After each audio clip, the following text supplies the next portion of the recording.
अस्सलाम वालेकुम नाज़रीन, आज हमारे साथ मौजूद हैं बैरिस्टर अमजद मलिक साहब। ये यूके में 20 साल से प्रैक्टिस कर रहे हैं, बहुत ही पाया के वकील भी हैं और इनकी बहुत अच्छी तज्ज़िया भी बहुत अच्छा बताते हैं हमें सियासत के ऊपर। तो हम इनसे आज थोड़ी सी बातें जानेंगे कि इमिग्रेशन के हवाले से कि क्या कवानीन हैं जो चेंज हो रहे हैं और ब्रेग्ज़िट भी आ रहा है, तो थोड़ी सी हम इनसे काफ़ी सारी इन्फॉर्मेशन कोशिश करेंगे कि हम थोड़े से वक्त में इनकी से काफ़ी सारी इन्फॉर्मेशन निकलवा लें। तो अस्सलाम वालेकुम सर। जी वालेकुम सलाम सादिया। सर सबसे पहले तो आप हमें ये बताएं, ब्रेग्ज़िट आने वाला है और इसकी चेंजेस क्या होंगी यूके के अंदर, और फिर हम ये भी जानते हैं कि आपने एक लेटर लिखा है बोरिस जॉनसन को कि जो लोग यहाँ पे रहते हैं इलीगल इमिग्रेंट्स के हवाले से। पहले ब्रेग्ज़िट की बात करते हैं। जी जी। क्योंकि ब्रेग्ज़िट एक्चुअली हो चुका है, 31 दिसंबर अब कट पॉइंट है, तो काफ़ी सारी चीज़ें आपकी जो हैं अफेक्ट होंगी। सो आपका आना जाना यूरोप में, आप अगर बिज़नेस करते हैं, आपका सामान ले जाना लाना, आपका गाड़ी पे सफ़र करना, आपका ड्राइविंग लाइसेंस, आपको शायद वीज़ा चाहिए हो अगर आप यूरोप मुल्क से आ रहे हैं, यहाँ से भी जा रहे हैं तो सर्टेन कंट्रीज़ के साथ अगर हमारा बायलैटरल मुआहदा नहीं होता तो आपको चेक करना पड़ेगा बिफोर ट्रैवल कि पोस्ट ब्रेग्ज़िट आपको क्या उनके एंट्री पॉइंट के ऊपर वीज़ा चाहिए या नहीं चाहिए। अच्छा। इसके अलावा जो लोग काम करते हैं वो चेक करें कि ब्रेग्ज़िट के बाद उनका इमिग्रेशन स्टेटस क्या होगा। जो यूरोप में काम करते हैं बरतानवी शहरी, वो अपने आप को वहाँ रेगुलराइज कराएं। जो यहाँ काम करते हैं वो यहाँ की जो स्कीम है प्री सेटलमेंट या सेटलमेंट स्कीम, उसमें अपने आप को रजिस्टर करें। बड़ा आसान है, उसका ऐप बना हुआ है, आप अपनी आईडी डाउनलोड करें, जहाँ रहते हैं वो इन्फॉर्मेशन डालें और आप अपने काम की इंडिपेंडेंट मींस की या स्टडीज़ की या बेनिफिट्स की डिटेल डालें, तो वो आपको होम ऑफिस एक पर्चा आपको दे देगा जिसमें ये लिखा होगा कि आपके बरतानिया में क्या राइट्स हैं। अच्छा। ओवरऑल बड़ी पिक्चर में हमारा करेंसी अब इकट्ठी जो थी वो अपनी अपनी हो जाएगी। हमारा जो डिफेंस इकट्ठा था वो अब नए मुआहदात बनेंगे कि हम कैसे नेटो में और बाकी दुनिया में इकट्ठे करें। और ये फ्रीडम ऑफ मूवमेंट जो सबसे बड़ा, कि अब हम गाड़ी में बैठते तो चले जाते थे और लोग आ जाते थे, अब वो फैसिलिटी जो है वो कटेल हो जाएगी। अब आपको पहले चेक करना पड़ेगा किन मुल्कों के साथ हमारे मुआहदात होते हैं, किन इसके साथ नहीं होते। अगर वीज़ा चाहिए होगा तो वो ऑनलाइन सिस्टम के ज़रिए आप प्री रजिस्ट्रेशन कर सकेंगे या पैसे दे के आप एंट्री पॉइंट के ऊपर भी वो एंट्री वीज़ा ले सकेंगे। अच्छा। और ये सेम अप्लाई होगा जो मुल्क से बाहर से आएंगे। और आपने एमनेस्टी की बात की है, तो ये हम वेहेमेंटली पुराना इसको दोहरा रहे हैं बार बार कि बोरिस जॉनसन यहाँ पे जो मुकीम लाखों तारकीन वतन सालों से यहाँ मुकीम हैं, बच्चे हैं, फैमिलीज़ हैं, सालों से यहाँ रह रहे हैं, जिनको भेजा नहीं जा रहा, चाहे वो पॉलिटिकल कंसर्न्स हैं, चाहे रिलीजियस कंसर्न्स हैं, चाहे ह्यूमन राइट कंसर्न्स हैं, तो उनको काम के 5-5 साल के वर्किंग वीज़ा दिए जाएं ताकि उनका एक्सचेकर में कंट्रीब्यूशन हो, वो वीज़ा फीस भरें, अपने वीज़ा रेगुलराइज कराएं, बरतानिया के इकोनॉमी में अपना हिस्सा डालें। सर हम देखते हैं इसके ऊपर बात तो काफ़ी हो जाती है लेकिन प्रैक्टिकली कुछ होता नहीं है। बेचारे जो ऐसे जो कई इलीगल इमिग्रेंट्स हैं वो उम्मीद लगाए बैठे रहते हैं कि कब उनका लीगलाइज हो जाएगा स्टेटस, लेकिन होता नहीं है कुछ भी और वो बेचारे उसी तरह काम करते रहते हैं। आपकी बात ठीक है, लेकिन देखिए आपका काम है मसले को उठाना। अगर वो हल नहीं हो रहा इसका मतलब ये नहीं है कि आप आवाज़ उठाना छोड़ दें। ये प्योर ह्यूमैनिटेरियन इशू है, ये इसका nothing to do with any kind of politics.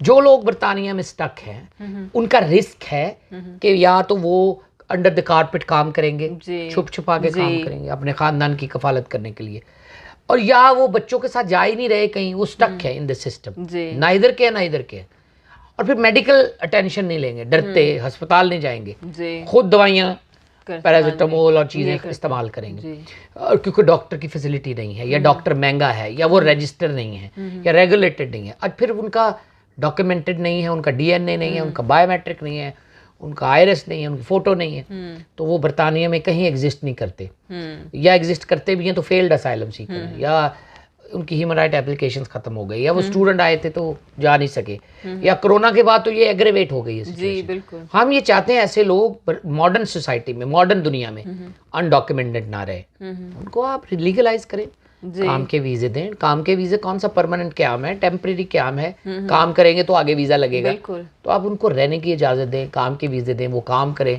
Contribute करें इकोनॉमी में, एक्सचेकर में टैक्स अदा करें और अपने आप को यहाँ पे मुस्तकिल क़याम के लिए क्वालिफाई करें। उनके बच्चे जो उनका नेचुरल टैलेंट है वो ज़ाया ना हो। वीज़ा ना होने की वजह से कई दफ़ा इतने एबिलिटी वाले बच्चे यूनिवर्सिटियों में नहीं जा सकते क्योंकि आपका स्टेटस नहीं है, आप लोकल कंसिडर नहीं होते। अब आप लाखों पाउंड आप फीस नहीं दे सकते और उनकी तादाद हज़ारों में है जो बच्चे एलिजिबल हैं, ए लेवल कर लिया है लेकिन स्टेटस होने की ना होने की वजह से ओवरसीज कंसिडर होंगे। अगर यूनिवर्सिटी जाते भी हैं तो 3 गुना ज़्यादा फीसें ये सब तो प्रॉब्लम्स है, लेकिन कोई आपको उम्मीद नज़र आती है? कोई उम्मीद पे दुनिया कायम है। आप देखिए, हमारा काम है आवाज़ उठाते जाना। अच्छा, आप इस वजह से आवाज़ उठाना छोड़ नहीं सकते कि उसके ऊपर हुकूमत वक्त फैसला नहीं कर रही। ठीक है, तो ये ऑन गोइंग प्रोसेस है। उसके ऊपर आपको मीडिया को, पॉलिटिशियंस को, वकीलों को, आम जनरल ह्यूमन राइट ऑर्गेनाइजेशन को, एनजीओज को आवाज़ उठाते रहना चाहिए। आवाज़ उठाते रहेंगे तो सुनवाई होगी।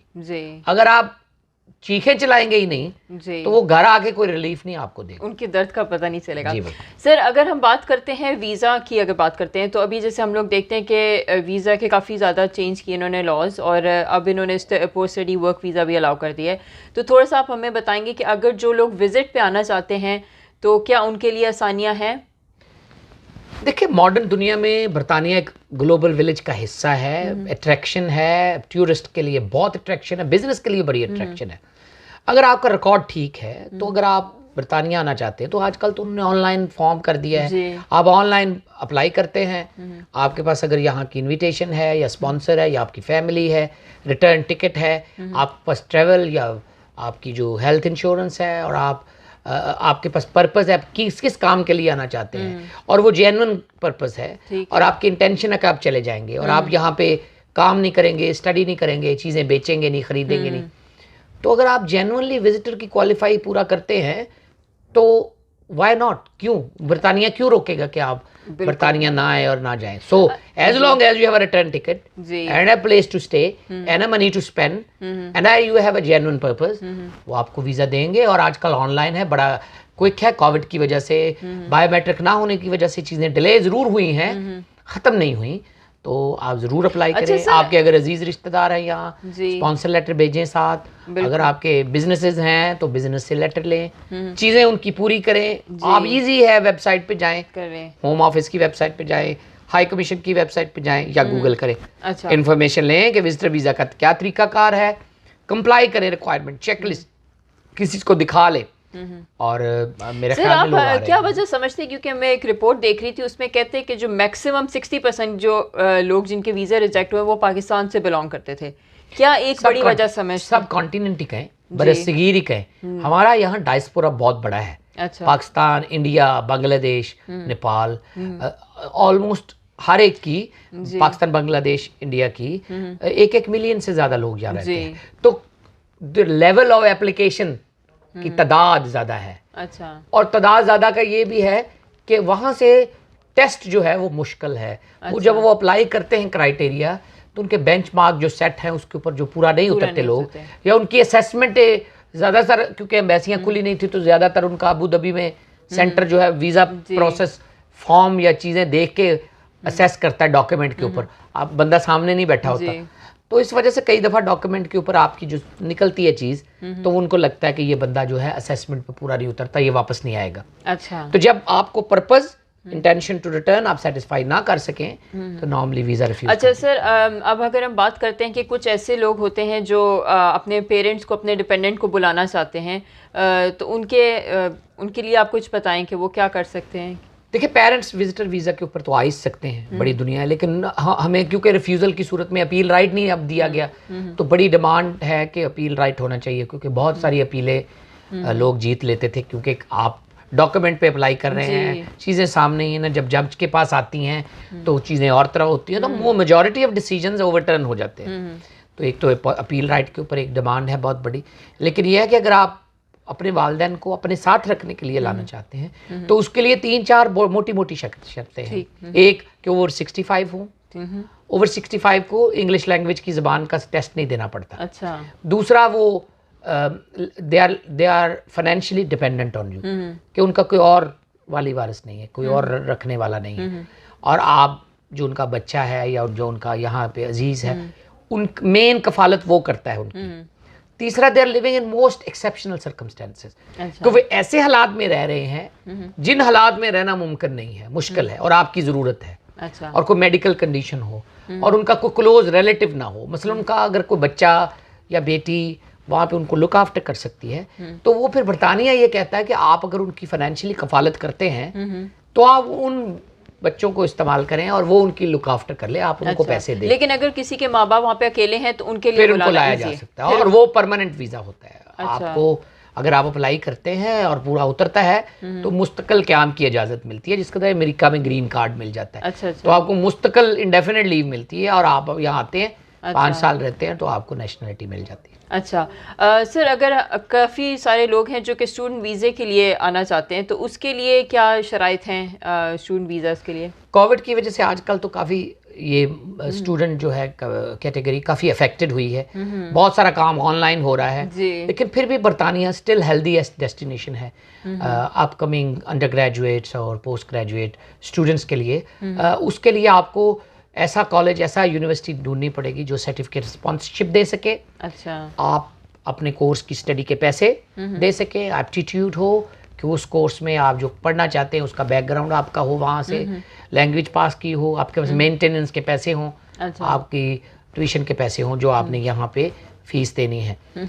बड़ा स्ट्रेट फॉरवर्ड है। अंडर ग्रेजुएट तालिब इल्म को नॉर्मली वीज़ा वो दे देते हैं, क्योंकि एक लंबा कोर्स होता है, लंबी सारी फीसें होती हैं, इनका भी मफाद है। बिलियन डॉलर की इंडस्ट्री है जिसमें बाहर से लोग आते हैं, यहाँ पढ़ते हैं और यूनिवर्सिटियों को पैसा देते हैं, तो उनका मफाद होता है आपको वीज़ा देना। अगर आप कोई गड़बड़ नहीं करते, आप कोई कागजात देख के जमा करवाते हैं, कानून को फॉलो करते हैं और देख के डॉक्यूमेंट देख के जमा करवाते हैं, तो ज़्यादातर इम्कानात है कि स्टूडेंट वीज़ा को वीज़ा मिल जाए। कोविड की वजह से डिले हुआ होगा क्योंकि बायोमेट्रिक नहीं हो रहे, ज़्यादातर क्लासेस ऑनलाइन हैं, इस वजह से थोड़ा सा तातल हुआ होगा, लेकिन आई थिंक इंशाल्लाह नए साल में ये चीज़ें बेहतर होना शुरू हो जाएंगी। ठीक है। और सर, हम जानते हैं कि काफ़ी लोग जो है वो पाकिस्तान से शादी करके लेकर आते हैं, तो उसके लिए क्या रिक्वायरमेंट है या उसमें भी कोई तब्दीलियाँ आप देखते हैं? नहीं, शादी के ऊपर काफ़ी स्ट्रिक्ट कर दिया था उन्होंने, लैंग्वेज का जो है और मैरिज एज का उन्होंने बढ़ा दिया था, लेकिन वो कोर्ट्स ने रिजेक्ट कर दिया था। तो बड़ा सिंपल है, आपकी इंटेंशन टू लिव है, आपकी मैरिज चल रही है, शादी वैलिड है। बहुत सारे लोग जाके अभी तलाक हुई नहीं होती तो शादी कर लाते, तो फिर प्रॉब्लम पड़ती है। तो चेक करें कि आपकी शादी वैलिड है, नादरा में रजिस्टर है, और आपका पार्टनर 18,600 पाउंड इनकम कमाता है या एग्जेम्प्ट है, यानी वो अगर डिसेबल है या कैरियर अलाउंस पे है तो वो एग्जेम्प्ट हो सकता है। तो वो 18,600 प्रूव करने के लिए आपके अकाउंट में मिनिमम 6 महीने की तनख्वाहें आती हों। अच्छा। और अगर आप सेल्फ एम्प्लॉयड हैं तो 12 महीने का रिकॉर्ड वो देखते हैं। ठीक है। सो लेटर ऑफ एम्प्लॉयर, आपके अकाउंट में आपकी तनख्वाह आती हो, वेज स्लिप हो और आपकी बैंक स्टेटमेंट हो, और फिर घर के पेपर हों कि आपके घर में ओवर क्राउडिंग ना हो और जगह हो, और वहाँ से आपने A1 लैंग्वेज सर्टिफिकेट किया हो, TB टेस्ट किया हो। तो मेरा ख्याल नहीं है कि स्पाउस वीज़ा में 10,000 से ज़्यादा लोग अप्लाई करते हैं हर साल, तो इतना अगर चीज़ें पूरी हों तो वीज़ा मिल जाता है। सर, लेकिन थोड़ी सी आप लोगों को ये बता सकते हैं कि जो लोग पाकिस्तान से जिन्होंने आना है, आप जैसे आप बताने की रिक्वायरमेंट है 18,600 की या घर के डॉक्यूमेंट्स की या उनके से, तो कोई तरीका हो सकता है उन लोगों के लिए वो चेक करने के लिए कि आया इस बंदे की वहाँ पे शादी है कि नहीं है, कि डिवोर्स का उधर मामला सेटल हो गया कि नहीं? नहीं, शादी तो पब्लिक डॉक्यूमेंट है ना, तो आपकी कोई भी बंदा पूछ सकता है, लेकिन ये है कि ये तो प्राइवेट आपको देखना पड़ेगा। अच्छा। कि अगर आप किसी आदमी से शादी करना चाहते हैं तो यहाँ पे अदारे हैं कि अगर आप उस आदमी का फाइनेंशियल स्टेटस चेक करना चाहते हैं या उसका आप करैक्टर चेक करना चाहते हैं या उसका आप मैरिटल स्टेटस चेक करना चाहते हैं, तो आप यहाँ पे अदारे हैं जिसको आप उसके ज़रिए आप वो बेसिक सर्च कर सकते हैं। किसी पुलिस या इस तरह के अदारे से तल्लक रखा। अच्छा। तो वो फीस चार्ज करते हैं। अच्छा। वो आपको बेसिक प्रोफाइल बना देते हैं। अच्छा। आपको पता चल जाता है कि ये कौन आदमी है, इसका किस तरह का बायोडाटा है, क्या इसकी कोई क्रिमिनल कन्विक्शन है, इसकी फाइनेंशियल स्टेटस क्या है, क्या इसके ऊपर काउंटी कोर्ट जजमेंट्स तो नहीं है, वो बेसिक इन्फॉर्मेशन आप इसके, क्योंकि लोग अक्सर इधर शादियां करके आ जाते हैं और उसके बाद फिर ये आई विल स्ट्रांगली एडवाइस कि अगर आप जानते नहीं हैं किसी फैमिली को और आप शादी कर रहे हैं तो आप उसका ज़रूर पूछें, पुराने ज़मानों में तो लोग जाके उस मोहल्ले से पूछते थे जी कि बिल्कुल। हम इस जगह शादी कर रहे हैं, हाँ, तो तो अब वो लोग किस मोहल्ला तरह के हैं। अब वो मोहल्ला सिस्टम तो है नहीं, जी। लेकिन बरतानिया में इस तरह के अदारे मौजूद हैं जो अच्छा। आपको वो इन्फॉर्मेशन दे सकते हैं। और ज़्यादातर वो लोग रिटायर्ड इंस्पेक्टर होते हैं जो वो अदारे चला रहे होते हैं। अच्छा, तो आप उनको नाम दे, तस्वीर दे, बायोडाटा दे, तो वो वो आपको एक सारी प्रोफाइल बता बना देते हैं। जी, ठीक बना है देते हैं। सर, अब हम बात करते हैं कि अब बहुत एक नया वीज़ा हम देखते हैं कि बिजनेस वीज़ा है या एंटरप्रेन्योर वीज़ा इन्होंने निकाला है, तो उसके लिए क्या शराइत है अगर किसी शख्स ने इधर आना हो तो? एक तो स्टूडेंट को उन्होंने पोस्ट स्टडी वीज़ा दोबारा बहाल कर दिया कि आप इस साल जो दाखिला लेगा, अगले साल जब उसका ग्रेजुएशन होगी तो उसके बाद वो पोस्ट स्टडी वीज़ा 2 साल का ले सकता है। तो ये एक नई अच्छी एडिशन है। इसके अलावा उन्होंने एंटरप्रेन्योर टियर 1 में थोड़ा सा रिलैक्स किया है कि आप स्टार्टअप वीज़ा ले सकते हैं। आपके पास कोई अच्छा इनोवेशन है, आपके पास अच्छा कोई आइडिया है जो बरतानिया में स्किल्स काउंसिल अप्रूव करती है, जो बरतानिया में जिद्दत का बायस बनेगा, कोई नई चीज़ लाएगा। आपके पास कोई आज़ाद है, आप डॉक्टर हैं, आपने कोई इनोवेशन की है, आपके पास बिजनेस का कोई आइडिया है, कुछ चीज़ आप जनरेट करना चाहते हैं, प्रोड्यूस करना चाहते हैं, तो अगर वो आपका बिजनेस काउंसिल अगर वो उसको अप्रूव करती है तो आपको एंटरप्रेन्योर वीज़ा मिल सकता है, स्टार्टअप वीज़ा मिल सकता है। वैसे भी अगर आप बरतानिया में बिजनेस स्टार्ट करते हैं तो काफ़ी उन्होंने इन्वेस्टर फ्रेंडली माहौल पैदा किया है जिसके ज़रिए आप टियर 1 में यहाँ आ सकते हैं। उसके अलावा जो बेसिक पुराने वीज़े हैं कि आप इन्वेस्टर के तौर पे आए, यहाँ इन्वेस्ट करें, बिज़नेस खड़ा करें, आप 5 साल उसको चलाएं, टैक्स दें, तो 5 साल बाद वो परमानेंट क़याम दे देते हैं। इसके अलावा बड़ी कैटेगरी में ज़्यादातर हमारे गल्फ़ से बड़े लोग आते हैं जो गवर्नमेंट फंड में इन्वेस्ट करते हैं। उसकी तादाद ज़्यादा होती है लेकिन उसमें वीज़ा जल्दी इंडेफिनिट लगने के चांसेस होते हैं बिकॉज यू हैव इन्वेस्टेड, या आपने सर्टेन लेवल ऑफ बंदे जो है आपने अपने बिजनेस में सर उसमें कोई लिमिट है कि कितनी इन्वेस्टमेंट होनी चाहिए आपको? अगर तो आपने बिजनेस नहीं करना तो वो 2 मिलियन है। अच्छा। अगर आपने बिजनेस करना है वो तो 2 लाख है। लेकिन अगर आपने 2 लाख वाला 5 साल की बजाय 3 साल में करना है तो उसकी सर्टेन लेवल ऑफ इन्वेस्टमेंट है कि आपने इतनी इन्वेस्टमेंट को की हो और 25 से ज़्यादा जॉब्स क्रिएट की हो। अच्छा। तो देन आप पहले कर सकते हैं इंडेफिनिट अप्लाई। और लेकिन ये है कि आप अपने वकील से मशवरा करें, इन्फॉर्मेशन लें। ज़्यादा इजी कौन सा, बिजनेस वीज़ा या एंटरप्रेन्योर? मेरा ख्याल एंटरप्रेन्योर उन लोगों के लिए है जो यंगस्टर्स हैं, फ्रेश ग्रेजुएट्स हैं, बरतानिया से ग्रेजुएशन की है। अच्छा। तो वो अगर यहाँ बिजनेस स्टार्ट करते हैं तो वो उनको टेक्निकली सपोर्ट करते हैं। अच्छा। एस्टेब्लिश्ड बिजनेस वीज़ा और इन्वेस्टर वीज़ा ही मेन कॉम्पैक्ट दो जो मोडम हैं जिनके ज़रिए इन्वेस्टर्स। अच्छा, अगर कोई शख्स इधर आए जैसे यहाँ की प्रॉपर्टी में इन्वेस्ट करे तो आपको तब भी मिल सकता है? मेरा ख्याल प्रॉपर्टी में या अपने घर में इन्वेस्टमेंट कंसिडर नहीं होगी। इन्वेस्टमेंट वो होगी जिसमें आप सेल्फ एम्प्लॉयड या प्रोफेशनल कोई बिजनेस बनाएं, बिजनेस में पैसा इन्वेस्ट करें और जॉब क्रिएट करें। अच्छा। और आप लैंग्वेज से और अपनी जो मेंटेनेंस रिक्वायरमेंट है जिसमें आपने यानी अपने घर का खर्चा चलाना है, किचन चलाना है, उसके लिए आपके पास पैसे हों और लगे कि आप बिजनेस चला रहे हैं और घर में अपनी फैमिली के साथ रह रहे हैं। जब आप बरतानिया को अपना घर बनाते हैं तब वो ये वीज़ा आपको देते हैं। अच्छा, और सर आखिर में मैं आपसे पूछना चाहूँगी असाइलम वीज़ा क्या है? हम लोग काफ़ी सारे जानते हैं, लोगों ने असाइलम वीज़ा अप्लाई करते हैं, तो उसकी क्या शराइत होती हैं? देखिए, बरतानिया is one of the countries जिसने जिनीवा कन्वेंशन के ऊपर साइन किए हुए हैं। बरतानिया यूरोपियन इंसानी हकूक़ के 1950 कन्वेंशन का भी सिग्नेटरी है। यानी हम बरतानिया में आए शख्स को अगर उसको अपने मुल्क में गैर इंसानी सलूक का या हद तक के सलूक का ख़तरा हो तो हम उसके उस जायज़ कंसर्न को पहले देखते हैं, तो उसको एड्रेस करते हैं। अच्छा। अगर वो पास हो जाए उस टेस्ट में तो हम उसको क़याम की इजाज़त देते हैं। इसी तरह असाइलम है। अगर किसी को पाकिस्तान में दुनिया में या पाकिस्तानी अगर आता है या कोई और आता है, अफ्रीका से आता है, इंडिया से आता है, उसको यहाँ पे वो अपने कंसर्न बताता है कि मुझे अपने मुल्क में ख़तरा है, मैं वहाँ से पनाह नहीं ले सकता, मैं race, religion, nationality, religious affiliation या member of a particular social group की वजह से मुझे अपने कंट्री ऑफ ओरिजिन में ख़तरा है, मुझे फेयर ट्रायल नहीं मिलेगा, या मेरे साथ गैर इंसानी सलूक होगा, या मेरे खिलाफ टॉर्चर होगा, या मुझे state protected non state agent से ख़तरा होगा, तो बरतानिया मजाज है कि उस शख्स की दरख्वास्त को सुने, प्रोसेस करे, इंटरव्यू करे, फैसला दे, अपील का हक दे। तो ये वो प्रोसेस बरतानिया मैंडेट करता है कि कोई भी शख्स किसी भी पोर्ट पे आके अगर वो कहता है कि मुझे खतरा है, तो उस खतरे को एड्रेस करने के लिए बरतानिया ये तीनों स्टेप लेगा कि उसको प्रोसेस करेगा जी, उसका इंटरव्यू करेगा और उसको फैसला देगा, उसको अपील का हक देगा, और वे ये सारा काम बरतानिया कमिट करता है कि वो 6 महीने में कंप्लीट कर लेगा। अच्छा अच्छा सर, वैसे आप क्या बड़ी वजह समझते हैं कि बरतानिया के अंदर ही सारे जो सियासतदान आते हैं और फिर कहा जाता है कि उन्होंने भी असाइलम अप्लाई कर लिया है, और मतलब आप क्या बड़ी वजह समझते हैं कि क्यों आखिर बरतानिया इन सारों को पनाह दे देती है? मेरे ख्याल बरतानिया और कनाडा 2 ऐसे मुल्क हैं जहाँ पे इनका जो सिस्टम है, वेलफेयर सिस्टम है, वो बहुत बेहतरीन है। अच्छा। और ये अपनी अदालतों के ऊपर, अपने डेमोक्रेटिक सिस्टम के ऊपर और अपनी वेलफेयर साइड ऑफ इट, उसकी वजह से प्राइड लेते पूरी दुनिया में। अच्छा। हमें ये पता होता है कि अगर कोई यहाँ पे है और उसके जेन्युइन कंसर्न है, तो बरतानिया की अदालतें किसी ऐसे शख्स को उस मुल्क के हवाले नहीं करेंगी जहाँ पे उसको सजाए मौत का खतरा हो, जहाँ कि उसके ऊपर टॉर्चर का खतरा हो। अच्छा। तो आपने देखा है कि चाहे वो फ्रीलांस जर्नलिस्ट हों, पॉलिटिकल डिसिडेंट्स हों, कोई ऑटोक्रेट्स हों, डिक्टेटर्स हों, कोई भी हो, बैनुल-अक़वामी दुनिया में कई खतरा है, अगर बरतानिया में आ जाते हैं तो बरतानिया प्रेशर बर्दाश्त करता है। अच्छा। अगर वही लोग किसी गल्फ कंट्री में चले जाएं तो उनको ये डर होता है कि शायद वो उनको उनके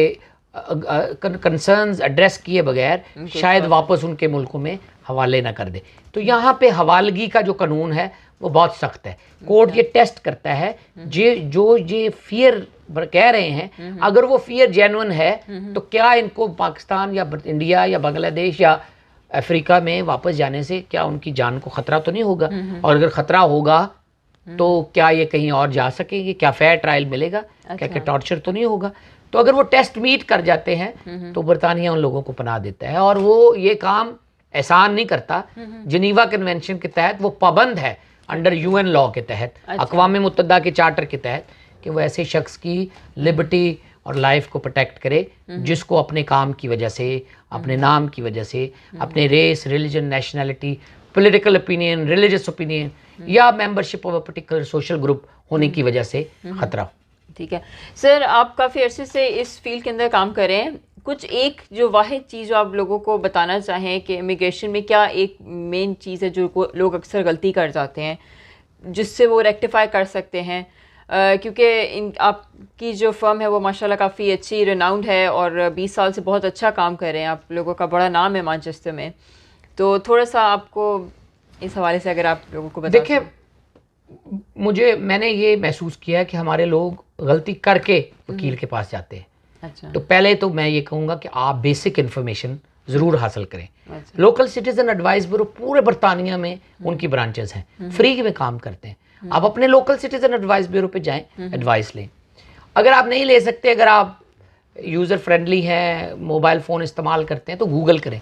आपने जिस कैटेगरी में वीज़ा अप्लाई करना है उसका नाम डालें, गूगल सर्च करें, वो पूरी डिटेल दे देता है, होम ऑफिस के कानून, प्रोसीजर। अच्छा। अगर आप पढ़े लिखे नहीं हैं या इस्तेमाल नहीं करते फ़ोन, तो लोकल अपने वकील के पास जाके उनकी इब्तदाई जो मशवरा फ़ीस दे के, या कुछ लोग मशवरा फ़ीस नहीं चार्ज करते, बेसिक इन्फॉर्मेशन ज़रूर लें। आपने शादी करनी है या बरतानिया से पाकिस्तान जाना है, इंडिया जाना है, बांग्लादेश जाना है, तो या किसी और मुल्क जाना है, आप कम से कम पूछें ज़रूर कि मैं ये काम करने लगा हूँ, उसका तरीका क्या है। मतलब लोग अप्लाई करते हैं, उनको पता नहीं होता कि वीज़ा फीस कितनी है, तो वो क्रेडिट कार्ड जब इस्तेमाल करने पड़ते लगते, तो जब उनको पता लगता है कि ये 1500 पाउंड फीस है या इमिग्रेशन हेल्थ सरचार्ज की 1000 से ज़्यादा फीस है, तो उनके पास उतने अकाउंट में पैसे नहीं होते क्योंकि उन्होंने इन्फॉर्मेशन इकट्ठी नहीं की होती। तो मेरे ख्याल में पहली इन्फॉर्मेशन लें, दूसरी 1, 2, 3 जगह से पूछें। अच्छा। केस देने से पहले 2-3 जगह से पूछ लें। पहले आप सॉर्ट आउट करें, पहले सर्च कर लें, वकील के बारे में, रिप्यूट के बारे में जान लें, पता कर लेंगे ये कितनी देर से काम कर रहा है, पता कर लें कि इसकी रिप्यूट कैसी है, उसके टेस्ट रिजल्ट्स कैसे हैं, उसकी कामयाबी का रेट क्या है। मिस्त्री होशियारबाज, आप पहले उसके बारे में इंफॉर्मेशन लें, फिर आप केस दें, रादर देन कि आप कमिट कर लें, पैसे दे लें, आध में जाके आप सोचें कि ये वकील अच्छा नहीं किया। तो वो सर्च आप पहले करें। ये दूसरा। तीसरा, किसी भी सूरत में कानून का रास्ता ना छोड़ें। कानून रास्ता देता है आपको, गैर कानूनी काम पे आपको आमादा नहीं करता। कानून में रास्ता मौजूद होता है, शायद हमें नजर ना आ रहा हो, तो आप अगर मशवरा लेंगे, कानून की साइड पे रहेंगे, कानून आपको रास्ता फराहम करेगा कि आपकी जायज़ दादरसी हो, और ना भी हो तो यहाँ पे कोर्ट्स हैं, कोर्ट आज़ाद हैं, आपको रिलीफ मिलता है और आप अपने वकील के ज़रिए अदालतों से रजू करें, अदालतें रिलीफ देती हैं। ठीक है, thank you so much sir. नाज़रीन, उम्मीद करती हूँ कि आपको आज का प्रोग्राम बहुत अच्छा लगा होगा, और हमारी पूरी कोशिश रही है कि बैरिस्टर अमजद मलिक के जो उनका एक तजर्बा है उसका आपको हम लोग भरपूर फ़ायदा दे सकें, और आप लोगों को जो इतनी भी मालूमात दी गई हैं, अगर इसके अलावा भी आपके कोई सवालात होते हैं तो आप प्लीज़ हमें फ़ीडबैक हमें दे सकते हैं, आप हमें क्वेश्चंस कर सकते हैं, और हम पूरी कोशिश करेंगे कि आपके उन सवालात का जवाब दे सकें। थैंक यू सो मच, और हमारे चैनल को लाइक करें, शेयर करें और सब्सक्राइब करें।